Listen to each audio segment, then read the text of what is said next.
Bonjour à tous, je me présente pour ceux qui ne me connaissent pas. Je suis Benoît Dos Santos, directeur des ventes pour la partie e-chain.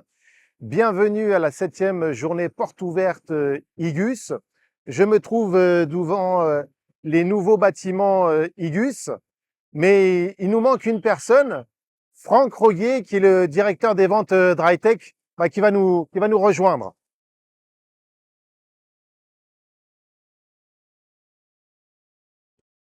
Salut Benoît, Bonjour Franck. merci. Merci pour l'introduction. Bienvenue à tous, comme il a dit. Donc, on se retrouve devant le nouveau bâtiment et je me retrouve sur le Resile. Je vous invite à me suivre. On vous présente un petit peu ce qui s'y passe dans ce nouveau bâtiment et je vous dis à tout de suite. Bon alors Benoît, on se trouve dans les nouveaux locaux. Est-ce que tu peux nous dire quelques chiffres concernant ce nouveau bâtiment? Alors, ce bâtiment où on se trouve, on est sur un terrain de plus de 50 000 mètres carrés. Ce bâtiment ici fait plus de 15 000 mètres carrés au total.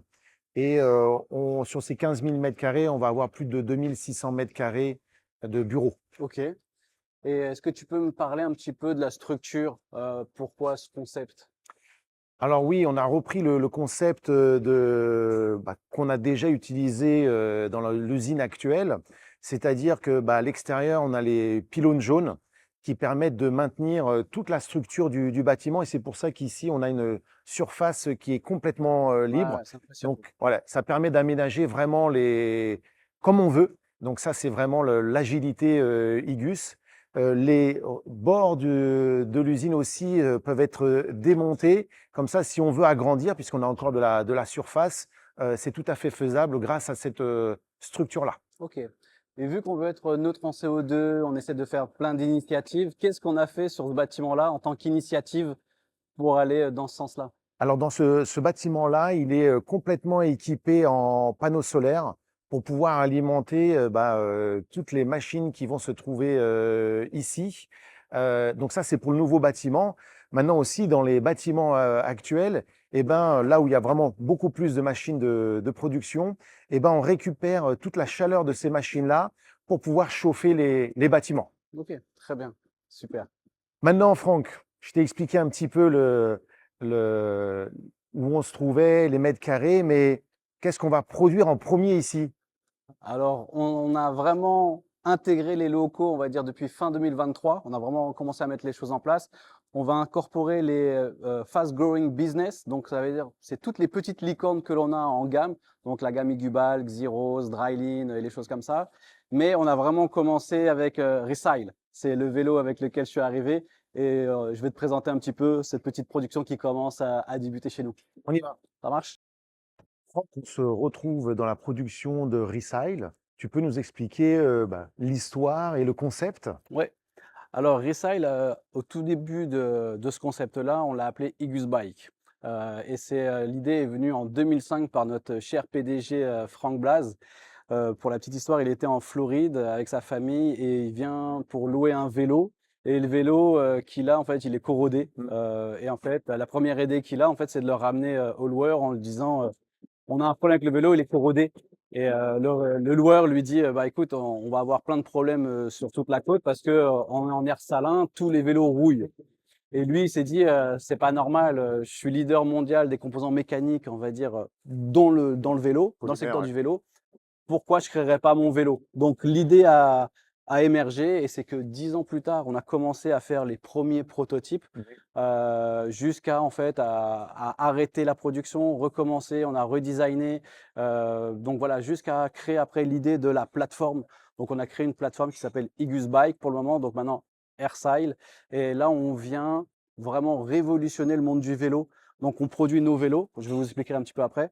Mais on peut aussi faire intervenir tous les acteurs du vélo. Ça peut être les fabricants de pédales, ça peut être les fabricants de cadres, ça peut être les fabricants de Ça roues. englobe beaucoup de monde. Ça englobe beaucoup de monde, donc ils peuvent intégrer la plateforme et on peut revendre après toute une solution complète. Les gens peuvent piocher, on va dire, les besoins de chacun. Et là, par exemple, donc maintenant que pour le vélo. L'idée, en fait, c'était d'avoir un vélo qui se corrode pas de corrosion, mais avec l'idée d'être la société la plus verte. Donc, on voulait pas avoir des cadres, on va dire, difficiles à produire, qui Mhm. prend beaucoup de CO2, des choses comme ça.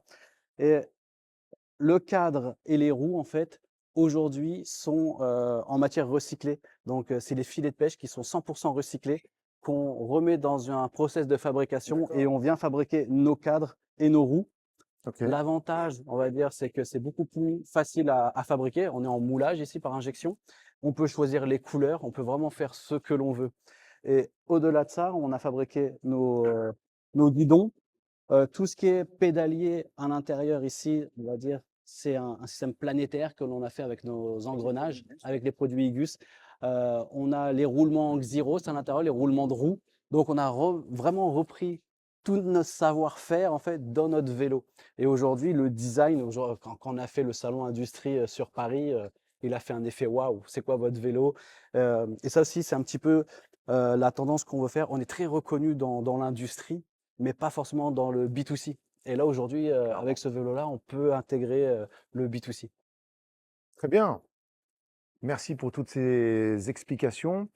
On va se retrouver maintenant sur notre stand IMPS. Donc, c'est un stand qui fait plus de 400 mètres carrés avec toutes nos nouveautés. Il a vraiment complètement changé. Franck, on y va? On y va, on passe par là. Franck, on arrive là à l'extérieur de l'IMPS et on va pouvoir montrer le changement qu'il y a eu à l'intérieur. D'aspect comme ça, le bâtiment, on dirait pas ce qui se cache derrière. Allons voir ce qu'il y a à l'intérieur.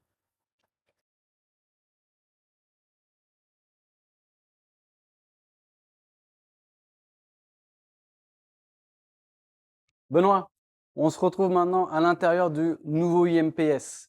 Est-ce que tu peux me dire déjà qu'est-ce qu'il en est de ce nouveau outil? Alors ici, on est sur le Go Zéro. On a parlé tout à l'heure au niveau de l'usine de production, qu'est-ce qu'on faisait pour l'environnement. Et ben là, c'est le même principe avec nos produits. Voilà, nos produits sont sans graissage. Et ici, on montre toutes les activités où on peut mettre nos produits et qui permettent comme ça de contribuer à la partie environnement. Ok. Tu le sais, il y a plus de 240 milliards de dollars qui sont dépensés pour la lubrification, sans compter presque autant pour l'entretien après des produits. Et nos produits, qu'on voit ici dans toutes les activités, sont vraiment sans graissage. Donc voilà, c'est dans cette contribution-là qu'on continue à développer nos produits. Et ici, on voit une activité portuaire, hein, sur une grue portuaire. Là, on peut montrer exactement où sont positionnés nos produits qui sont sans graissage et avoir aussi une durée de vie à chaque fois pour chacun d'eux. Et donc, c'est le Go Zero Lubrification. Exactement. On veut plus du tout de lubrification. On ne veut pas de lubrification. Montrer qu'on peut faire, on va dire, des applications sans lubrification. Exactement. Eh ben, je vais appuyer sur, on va dire, cet écran et tu vas nous expliquer un petit peu qu'est-ce qu'on fait Sur le grue rapidement portuaire. sur le portuaire.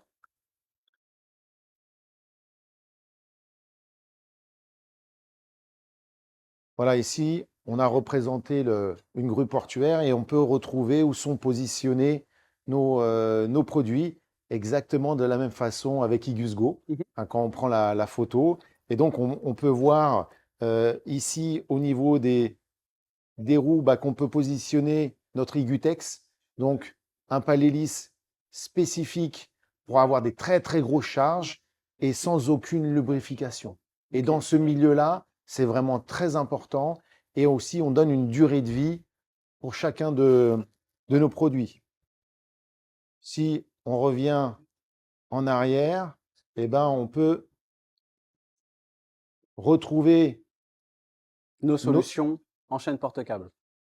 Voilà, on peut avoir les chaînes porte-câbles pour le déplacement du chariot, ainsi que nos câbles et tout ce qui est industrie 4.0, c'est-à-dire savoir le taux d'usure à chaque fois du produit, et ce qui permet de calculer une durée de vie et la maintenance si c'est nécessaire. Ok. Bon, Franck, on arrive, ce que tu nous disais juste à l'instant, sur la partie Go Zero aussi, mais qu'est-ce que tu veux nous dire de plus? Pourquoi cet endroit-là? En fait, je trouve que cette petite salle, elle représente bien un petit peu notre focus sur la problématique et la pollution.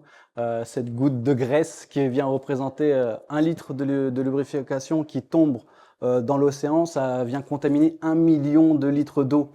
Et on dit que Juste 1 litre. ouais, et on dit que pratiquement 50% de la consommation de graisse retourne dans l'environnement, que ce soit les sols ou l'eau.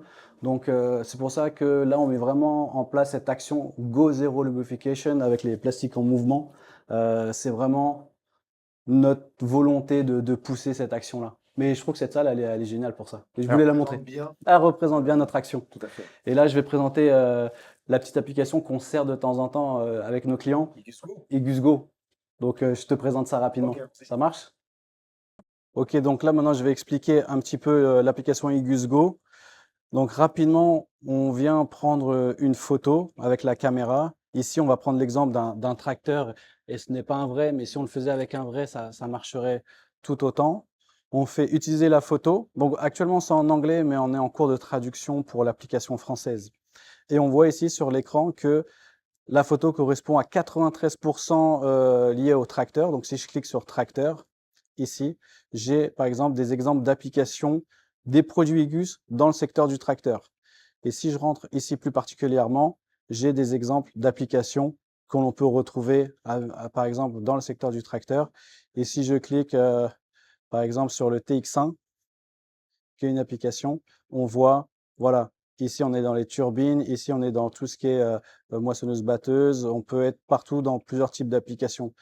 Là, c'est le tracteur, mais on peut le faire dans le milieu emballage, on peut le faire dans la version offshore, le plane, donc l'aviation, l'aéronautique, et ainsi de suite. Donc l'application, elle est vraiment géniale.